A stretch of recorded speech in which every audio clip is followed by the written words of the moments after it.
बॉलीवुड की इस एक्ट्रेस ने क्यों किया अल्लू अर्जुन को रिजेक्ट, वजह जानकर हैरान हो जाएंगे आप। और इस डॉन ने क्यों दी शाहरुख खान को जान से मारने की धमकी, और इस एक्ट्रेस ने किया ये गंदा काम, शादी से पहले ही हो गई है प्रेग्नेंट। कैटरीना कैफ अपनी शादी से पहले सलमान खान और रणबीर कपूर के साथ सीरियस रिलेशनशिप में रह चुकी है और उन्हें कई बार अबॉर्शन क्लिनिक के बाहर स्पॉट भी किया गया था, लेकिन आज तक पता नहीं चल सका कि वो बच्चा किसका था। आलिया और रणबीर ने कई महीने एक दूसरे को डेट करने के बाद 14 अप्रैल को शादी की और शादी के 2 महीने बाद इन्होंने प्रेगनेंसी की जानकारी देकर खुदा के कारनामे को बदल के रख दिया। प्रेगनेंसी की इस रिपोर्ट को जानने के बाद उनके कुछ फैंस उन्हें बधाई दे रहे हैं तो कुछ उन्हें ट्रोल करने में लगे हुए हैं। उनका कहना है कि सोनोग्राफी प्रेगनेंसी के 4 महीने बाद करवाया जाता है और आलिया ने शादी के 2 महीने बाद ही प्रेगनेंसी की खबर दे डाली, यानी आलिया 100% शादी से पहले ही प्रेग्नेंट हो चुकी थी। शादी से पहले प्रेगनेंसी की बात में श्रीदेवी का नाम भी जुड़ा हुआ है, वो भी शादी से पहले ही बोनी कपूर के बच्चे की मां बनने वाली थी। उस वक्त बोनी कपूर पहले से ही शादीशुदा थे, लेकिन प्रेगनेंसी की खबर सुनने के बाद बोनी कपूर ने अपनी पहली पत्नी को तलाक देकर श्रीदेवी से शादी कर ली। बॉलीवुड और अंडरवर्ल्ड का कनेक्शन कई सालों से है, लेकिन एक बात आज तक लोगों को हैरान कर रही है कि बॉलीवुड के बादशाह कैसे अंडरवर्ल्ड के चंगुल से बाहर निकल गए। जब शाहरुख खान महेश भट्ट की फिल्म चाहत और डुप्लीकेट की शूटिंग कर रहे थे, तब अंडरवर्ल्ड डॉन अबू सलेम ने उन्हें जान से मारने की धमकी दी थी, जिसके बाद किंग खान की सिक्योरिटी को कई गुना बढ़ा दिया गया था। एक बार जब किंग खान अपनी बुलेट प्रूफ गाड़ी से कहीं जा रहे थे, तब उन्हें अबू सलेम का फोन आता है और डॉन उससे इसलिए गुस्सा था क्योंकि शाहरुख खान ने उनकी एक दोस्त की फिल्म करने से मना कर दिया था। बदले में शाहरुख खान ने सलीम से कहा कि क्या मैं तुम्हें बताता हूँ कि तुम्हें किसे गोली मारनी है नहीं,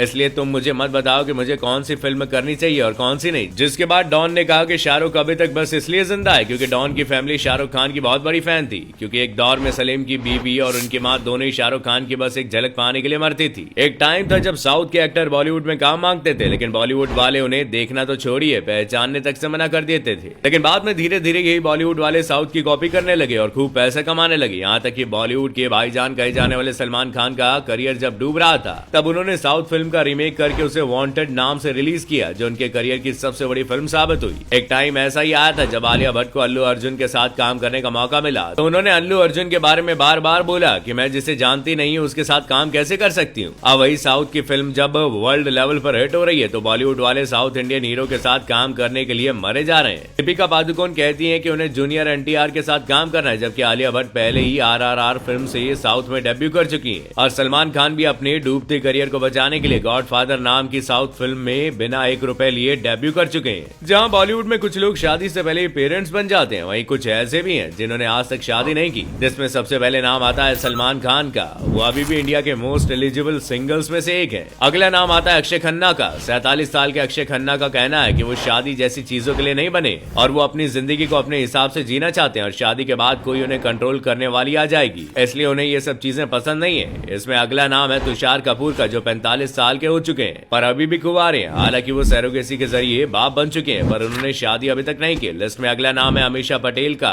गदर फिल्म की हीरोइन अभी तक सिंगल है। वैसे आज के टाइम में कार्तिक आर्यन और आयुष्मान खुराना जैसे न्यू कमर को साल में 1 या 2 फिल्में मिल जाए तो वही बहुत बड़ी बात होती है। लेकिन एक जमाने में एक ऐसा न्यू कमर एक्टर था जिसके घर के बाहर प्रोड्यूसर और डायरेक्टर की लाइन लगी रहती थी, जिसने सिर्फ 21 साल की उम्र में 75 फिल्में साइन की थी, जिसे पूरा करने के लिए वो एक्टर दिन में 4 से 5 शिफ्ट में काम किया करता था, जिसके चलते वो बीमार रहने लगा। पर एक दिन उसकी मुलाकात हुई दिलीप कुमार से। मुलाकात में दिलीप ने उसे सलाह दी कि तुम उसमें से 25 फिल्में छोड़ दो, जिसकी वजह से उसकी तबीयत सही रहने लगी और वो सालों तक हिंदी सिनेमा पर राज करने लगा। और उस एक्टर का नाम है गोविंदा, जो 90s के कॉमेडी किंग कहलाते थे। कौन बनेगा करोड़पति के इंग्लैंड वाले वर्जन में चार्ल्स नाम के इस आदमी ने सभी सवालों के सही जवाब दिए और इसे बदले में 8 करोड़ रुपए दिए गए। लेकिन शो खत्म होने के बाद इस आदमी का ऐसा सच सामने आया कि सबके होश उड़े रह गए। असल में होस्ट इस आदमी से जो भी सवाल पूछता, उसके सभी ऑप्शंस को ये आदमी जोर जोर से पढ़ता था और जो भी सही आंसर होता था उस पर इसकी बीवी धीरे से खांस दिया करती थी। इसकी बीवी अपने साथ एक एक्सपर्ट लेकर आई थी जो इसे सही सवालों के सही जवाब दे रहा था। शो खत्म होने के बाद मेकर्स को कुछ शक हुआ और उन्होंने जब अच्छे से शो की फुटेज चेक की तो सच्चाई देखकर सब दंग रह गए।